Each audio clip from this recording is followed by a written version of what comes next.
أنا ندى إبراهيم. أنا عاملة عملية تكميم مع دكتور أحمد.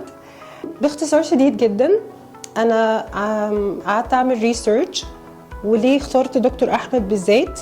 لقيت إن هو على الإنترنت نمبر 1 ورائد في العملية بتاعة التكميم وملحقاتها.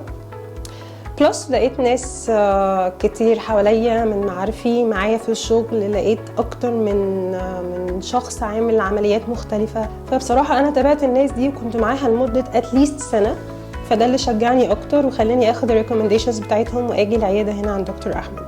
لما دخلت الاول دخلت المساعد وهو اللي فهمني، طب انت فاهمه الدنيا تمشي 1 2 3، ده واقع منك كذا، انت محتاجه وزنك يبقى ايه، وعملت انبودي وبعد كده طلبت مني تحاليل وحاجات، هم فاهمين اكتر.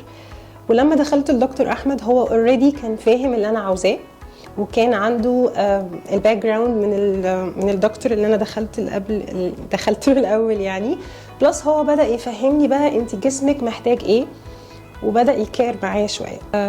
قبل العملية كنت 107 كيلو، حاليا أنا بقيت 64. حاسة إن أنا سني دلوقتي بقى أصغر. ثانك يو بجد للدكتور أحمد، ثانك يو فور حاجات كتيرة. ثانك يو إن حضرتك ساعدتني أوصل من البيجيننج اللي أنا كنت ديبرست فيها، أو كنت أنا مش عارفة أنا عايزة إيه، فجيت عشان أحسن من شكلي الخارجي، فلقيت نفسي اتحسنت من بره ومن جوه.